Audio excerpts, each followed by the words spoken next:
दोस्तों, जैसा कि आपको मालूम है, अब कैबिनेट का मुहर भी लग गया।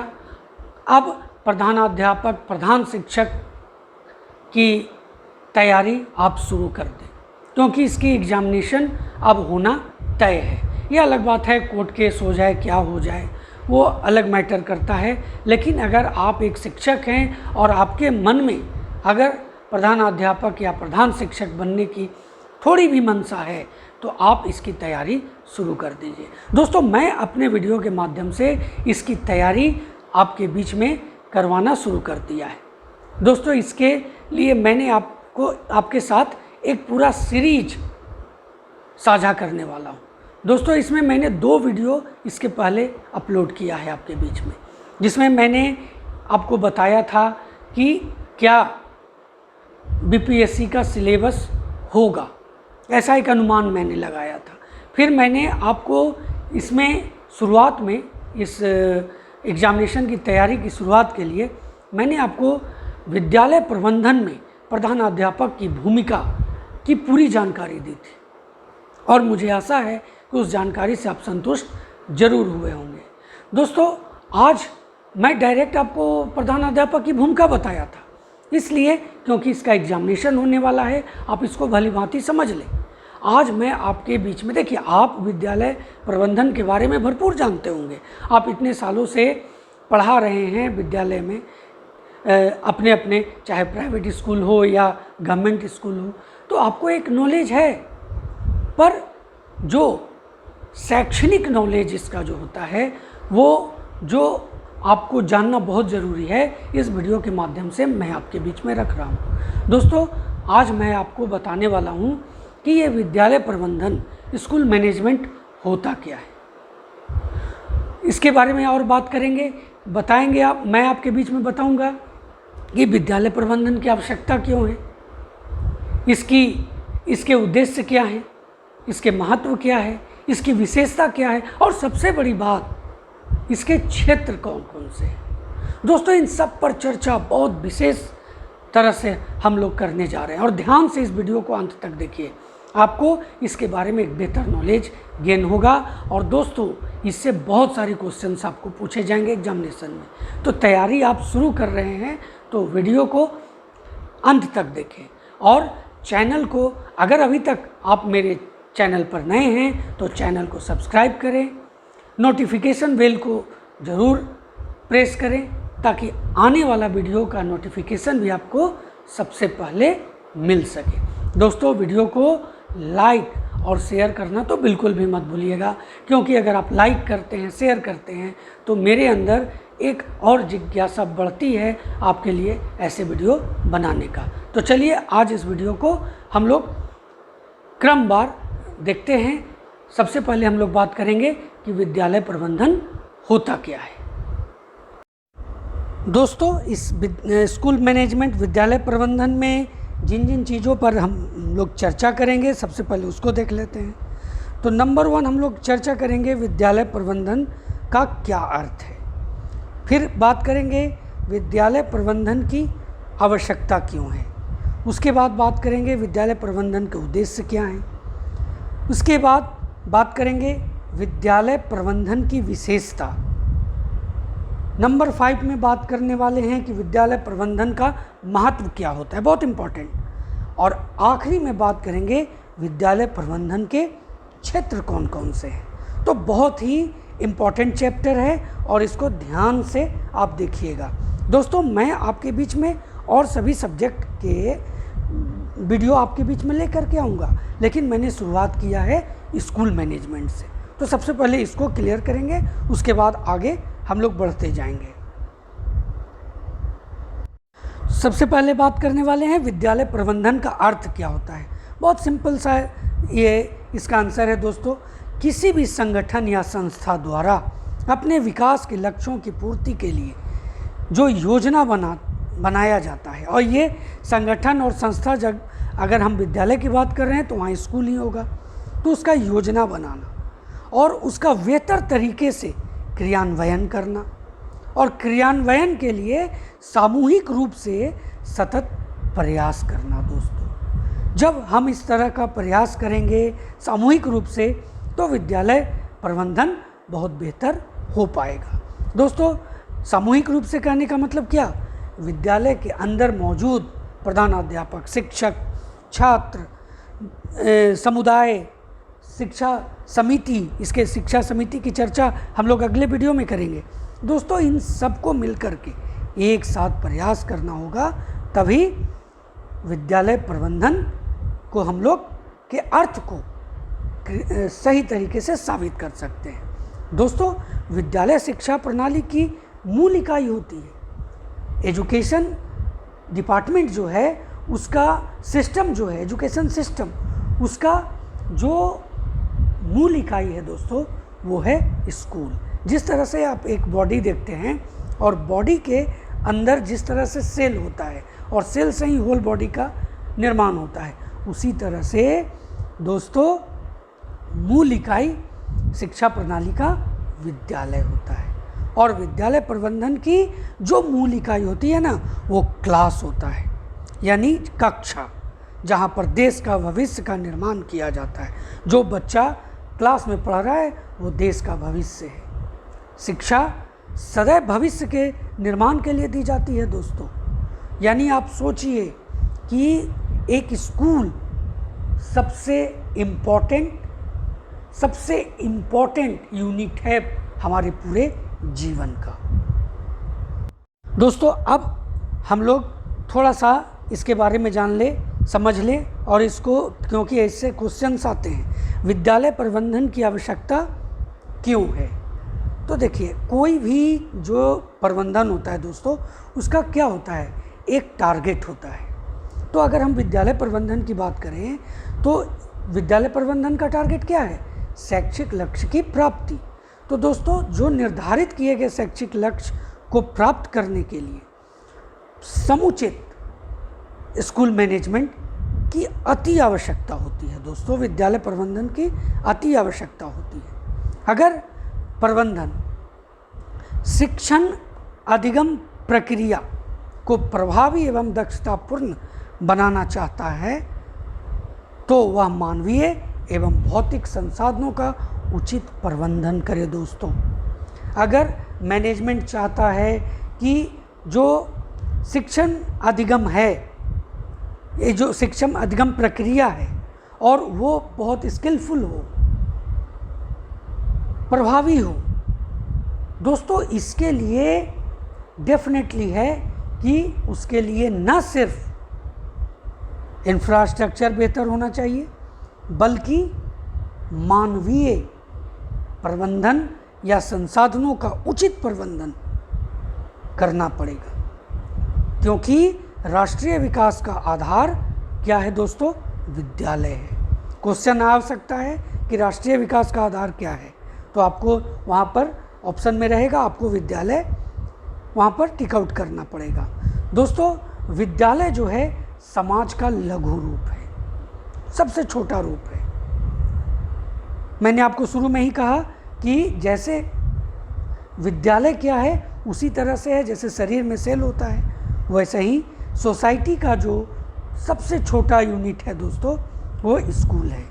यही वह स्थान है जहाँ पर स्टूडेंट्स के, छात्रों के मानसिक, शारीरिक, बौद्धिक, सामाजिक, नैतिक और सांस्कृतिक इन सब का विकास होता है दोस्तों।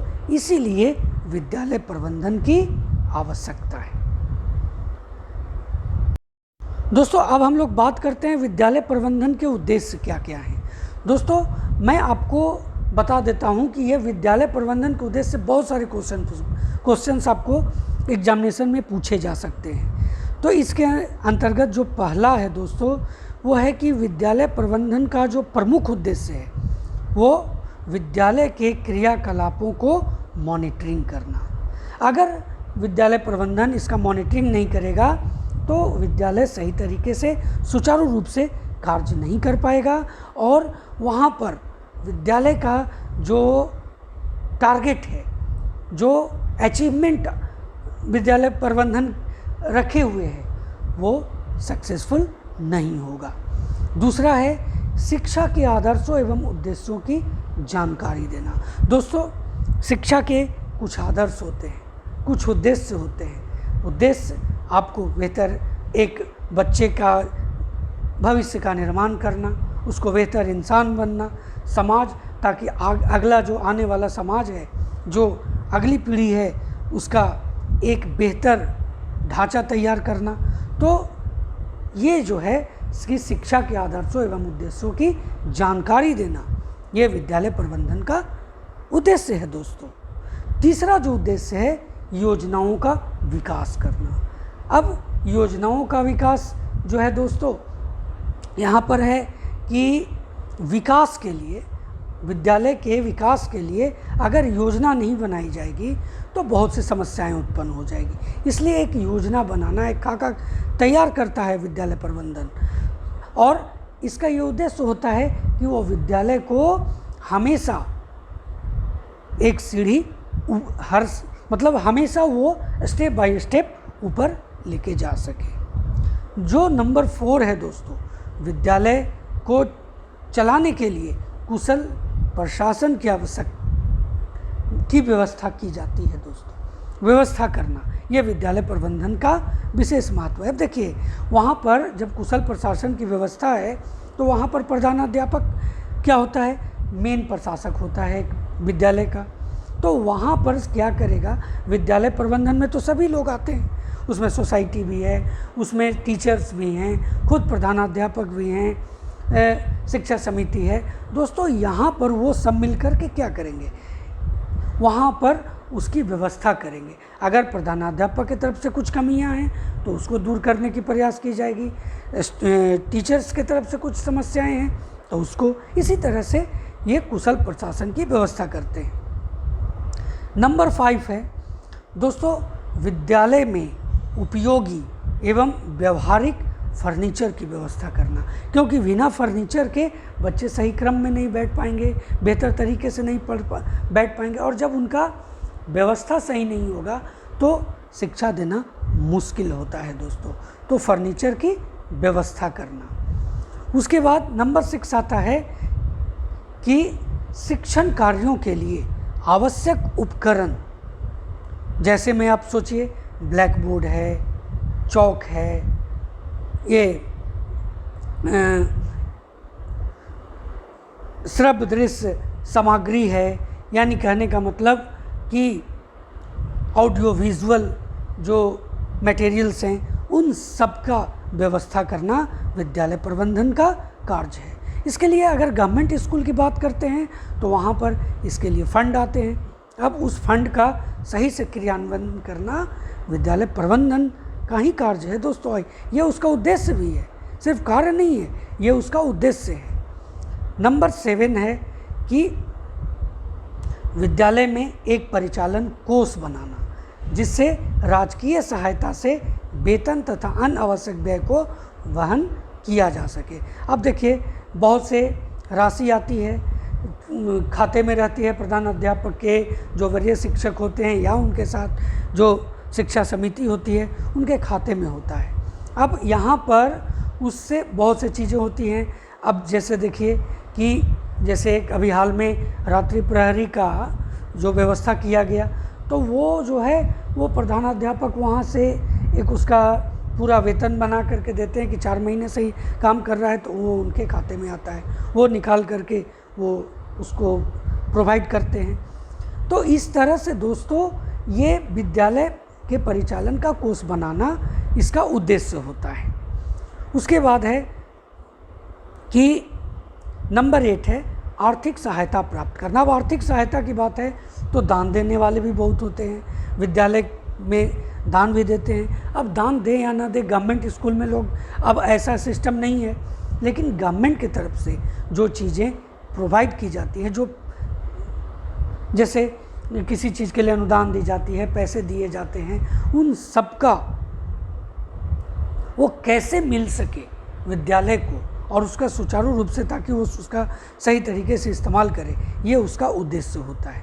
उसके बाद है आलोचनाओं से सुरक्षित रखना। दोस्तों कहने का मतलब है ना कि हर प्रकार की आलोचना होती है, अब हो सकता है कि अगर आपका जो विद्यालय है, जिस क्षेत्र में पढ़ रहा है, वहाँ पर के लोग किसी तरह की बात कहें कि विद्यालय में पढ़ाई लिखाई की कमी है या बच्चे सही डिसिप्लिन में नहीं रहते, तो इस सब चीज़ों को बेहतर तरीके से करना ताकि आलोचना ना हो, ये इसका उद्देश्य होता है। उसके बाद नंबर 10 है कि विद्यालय और समुदाय में एक स्वस्थ संबंध स्थापित हो। ऐसा ना हो कि विद्यालय और समुदाय के बीच एक गैप रहे, बल्कि दोनों का एक अनुनाश्रय संबंध रहे। इस तरह की व्यवस्था होना चाहिए। उसके बाद है दोस्तों पुस्तकालय की व्यवस्था करना। सरकार ने अभी हाल में बहुत सी व्यवस्थाएं की हैं, खास करके लाइब्रेरी के लिए हर तरह की उसके लिए आवश्यक फर्नीचर, उसके लिए आवश्यक बुक सब प्रोवाइड की है। दोस्तों इसके लिए पुस्तकालय अध्यक्षों की बहाली भी निर्धारित की गई है। तो ये इसका उद्देश्य है। उसके बाद नंबर 12 की बात करते हैं, तो विद्यालय के वित्तीय प्रबंधन को नियमानुसार चलाना। देखिए मैंने बताया बहुत सारे फंड आते हैं, अब उस फंड को कहाँ पर इस्तेमाल करना है, किस तरह से स्टेप बाय स्टेप उसका यूज करना है, ये इसका उद्देश्य होता है। उसके बाद आय व्यय का दैनिक हिसाब रखना। दोस्तों खर्च हो रहा है, अगर उसका हिसाब नहीं रखा जाएगा तो समस्याएं तो होंगी ही, तो इसका हिसाब रखना उद्देश्य है। उसके बाद जो आखिरी उद्देश्य है दोस्तों, वो है क्या कि विद्यालय के जो मुख्याध्यापक हैं, कहने का मतलब कि जो प्रधानाध्यापक हैं या उनके साथ और जो वरीय शिक्षक वगैरह हैं, उनके कार्यकाल के लिए आवश्यक उपकरणों का प्रबंधन करना। अब इसमें बहुत से चीज़ें हैं, जैसे उनको जो टीचर्स हैं वो विद्यालय क्लास में जाते हैं तो उनके लिए हर तरह की व्यवस्थाओं को सुनिश्चित करना ताकि उन्हें पढ़ाने के क्रम में किसी तरह की समस्या ना हो। मुख्याध्यापक हैं, उनके जो कार्यकाल हैं उसमें जिन जिन उपकरणों की आवश्यकता होगी उसका प्रबंधन करना इसका उद्देश्य है। दोस्तों विद्यालय प्रबंधन अगर काम करेगा और बेहतर रूप से काम करेगा तो उसकी विशेषताएं होंगी। तो विशेषता में क्या है, तो विद्यालय प्रबंधन विद्यालय के एक ब्रांच के रूप में विकसित हो रहा है, यानी वो विद्यालय का एक अभिन्न अंग बनता जा रहा है दोस्तों। और वो अपने तरीके से विद्यालय के सुविधाओं को, व्यवस्थाओं को, शैक्षणिक हो या व्यवहारिक हो या फिर उसका इंफ्रास्ट्रक्चर हो, जो चीज़ भी हो उन सब पर ध्यान रख रहा है। ये इसकी विशेषता है एक शाखा के रूप में। दूसरा है सिद्धांत तथा व्यवहार में परिवर्तन आ रहा है दोस्तों। उसके बाद है सहयोग की भावना की बात कर रहे हैं, तो प्रबंधन व कार्य से जुड़े हुए सभी लोगों में सहयोग की भावना होनी चाहिए। अगर ऐसा होता है तो विद्यालय प्रबंधन के लिए एक बहुत बेहतरी लेकर के आता है। सामूहिक हितों पर बल देना, न कि व्यक्तिगत हितों पर बल देना। जहाँ पर सामूहिक भावना काम करता हो तो दोस्तों वहाँ पर विद्यालय प्रबंधन बहुत उन्नत किस्म का हो सकता है। नंबर 5 जो है, अच्छे प्रबंधन से क्या होता है, मानवीय संसाधन, शैक्षिक सुविधाएं जुटाने एवं वातावरण के निर्माण में सहयोग मिलना। दोस्तों ये इसके 5 विशेषताएं। देखिए विद्यालय प्रबंधन की आवश्यकता है तो उसका महत्व भी है। अब जैसे कोई गाड़ी है या मोटरसाइकिल ले लीजिए, बस लीजिए, कार लीजिए, कोई भी तरह का लीजिए, उसका जो मेन पार्ट क्या होता है, उसका मेन पार्ट उसका मशीन होता है। तो विद्यालय प्रबंधन भी जो है ना, वो स्कूल का एक मशीन के रूप में काम करता है और ये विद्यालय का सही तरह से संचालन करने में प्रमुख भूमिका निभाता है। और विद्यालय प्रबंधन के बिना विद्यालय का संचालन करना असंभव है दोस्तों।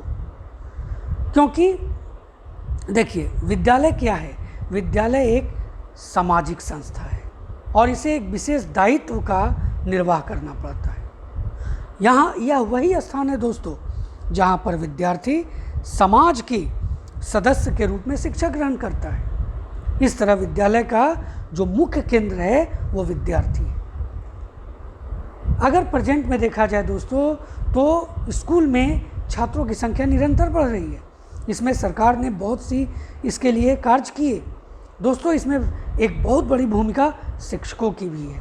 अभी जो शिक्षक कार्य कर रहे हैं उनका योगदान बिल्कुल कम नहीं है, सराहनीय है दोस्तों, और जिनके कारण ही आज ये बना हुआ है। बढ़ तो जाता पर इसमें छीजन होता, लेकिन ये जो अभी वर्तमान में कार्यरत शिक्षक हैं उनका देन है कि ये निरंतर बढ़ रही है। देखिए, ये बढ़ रही है, इससे क्या हो रहा है, विद्यालय प्रबंधन की समस्या अधिक व्यापक और जटिल हो रही है। अब बहुत बड़ा ब्रॉड भीड़ है तो उसको कंट्रोल करना है, और इसके लिए क्या चाहिए, जरूरी है विद्यालय प्रबंधन का होना। तो विद्यालय के क्षेत्रों का विस्तार किया जा रहा है। विद्यालय के क्षेत्र के बारे में हम लोग आगे देखने वाले हैं दोस्तों। नई नई विधियों, प्रविधियों और मनोवैज्ञानिक सिद्धांतों को ध्यान में रख करके इस पर कार्य किया जा रहा है दोस्तों। विद्यार्थियों में बखूबी बहुमुखी विकास के लिए विद्यालय में क्या है, योग्य अध्यापक का होना जरूरी है दोस्तों, डेफिनेटली है। भवन होना चाहिए, तो भवन आज बहुत अच्छे हैं। मैं गवर्नमेंट स्कूल की बात कर रहा हूँ। खेल कूद की उचित व्यवस्था दोस्तों, सरकार ने इस पर बहुत काम किया है, बहुत कर रहा है, और ये सराहनीय है सरकार की तरफ से। इसके लिए हर तरह की चीज़ें जो एक खेल को विकसित करने के लिए चाहिए, वो सरकार अभी प्रोवाइड कर रही है विद्यालयों को। पठन पाठन की सामग्री जो है सरकार निरंतर उसकी उपलब्धता कराती है और हमेशा इसमें सुधार करते रह रही है। दोस्तों, विद्यार्थियों की समाज और राष्ट्र के प्रति उत्तरदायित्वों में लगातार वृद्धि होती जा रही है, जिससे विद्यालय प्रबंधन का महत्व निरंतर बढ़ता जा रहा है। और इसीलिए तो कहा गया, इसकी एक शाखा के रूप में, यानी विद्यालय का एक शाखा के रूप में विद्यालय प्रबंधन अब काम करने लगा। दोस्तों, अब विद्यालय प्रबंधन के क्षेत्र पर एक एक करके बात करेंगे। देखिए, शैक्षिक प्रबंधन या विद्यालय प्रबंधन जो है एक व्यापक प्रक्रिया है, और इसमें देश की जो आवश्यकता है, जो संसाधन है, मानव शक्ति है, ये सभी इसमें निहित होती है। दोस्तों, इसके अगर आधार पर देखा जाए तो विद्यालय प्रबंधन का जो पहला क्षेत्र मैं आपको यहाँ पर बताने जा रहा हूँ वह है उत्पादक प्रबंधन। देखिए, इसके अंतर्गत उत्तम शैक्षणिक उपलब्धि को दृष्टिगत रखा जाता है। दोस्तों, कहने का मतलब कि विद्यालय प्रबंधन के अंतर्गत जो सबसे महत्वपूर्ण चीज़ है वो है कि जो शैक्षिक उपलब्धि है, यानी कि बच्चों को जो चाहिए, जितना उन्हें ज्ञान चाहिए वो प्रोवाइड करना, ये उत्पादन प्रबंधन के रूप में आता है, और ये इसका एक पहला क्षेत्र है। दूसरा क्षेत्र जो है वो है वित्तीय प्रबंधन। देखिए, शिक्षा संस्थाओं के संचालन के लिए वित्तीय प्रबंधन का तो होना जरूरी है, क्योंकि बिना इसके हम किसी भी चीज़ को बेहतर तरीके से क्रियान्वित नहीं कर सकते। इसका एक क्षेत्र भी बिना वित्तीय प्रबंधन के सुचारू रूप से कार्य नहीं कर सकता। तीसरा नंबर पर आता है विकास प्रबंधन। दोस्तों, विद्यालयों को प्रोन्नत करने के लिए विकास की व्यवस्था की जाती है। जैसे जैसे उसका विकास होते जाता है, जो वो स्कूल है वो अपग्रेड होते चला जाता है। इसके बाद है वितरण प्रबंधन। इसके अंतर्गत विद्यालय संसाधनों का वितरण किया जाता है। जो विद्यालय के अंदर संसाधन है उसको डिस्ट्रीब्यूट किया जाता है। नंबर 5 है क्रय प्रबंधन।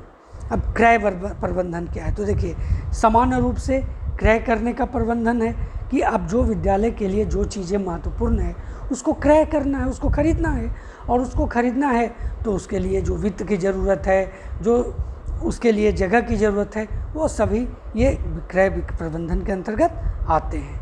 नंबर 6 है दोस्तों परिवहन प्रबंधन, यानी विद्यालय में सामान, छात्र, स्टाफ के लाने ले जाने की व्यवस्था की जाती है। दोस्तों, गवर्नमेंट स्कूल में जो अगर परिवहन पर परिवहन प्रबंधन की बात करें तो सामान वगैरह जो आता है दोस्तों, अगर सही तरीके की व्यवस्था नहीं रहेगी, छात्रों की बात करें तो कभी कभी शैक्षिक भ्रमण पर ले जाया जाता है, तो ये सब जो परिवहन प्रबंधन है ये होना ज़रूरी है। उसके बाद आता है संस्थापन प्रबंधन, यानी कि संस्था के भवन, उपकरण, अन्य सामानों का प्रबंधन करना। कहने का मतलब कि कितना बिल्डिंग की ज़रूरत है, कितने और कमरों की आवश्यकता है ताकि बच्चों को बैठने में दिक्कत ना हो, कितने बेंच, डेस्क, ब्लैक बोर्ड की क्या स्थिति है, कैसा होना चाहिए, उसमें और क्या क्या बेहतरी किया जा सकता है, ये सब संस्थापन प्रबंधन के अंतर्गत आता है। नंबर 8 है सेवी वर्गीय प्रबंधन। इसके अंतर्गत कि जो टीचर्स हैं, बाकी जो स्टाफ है, इन सभी की व्यवस्था।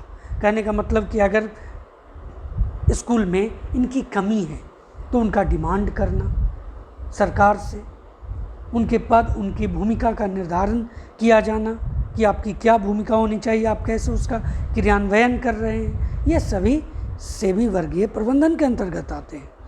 नंबर 9 है कार्यालय प्रबंधन। दोस्तों कार्यालय प्रबंधन जो है, देखिए इस सब चीज़ में कहीं ना कहीं विद्यालय प्रबंधन के केंद्र में तो क्या है, क्लास है, स्कूल है, जो सबसे बड़ा केंद्र है वो क्या है, आपका प्रधानाध्यापक या प्रधान शिक्षक होगा दोस्तों।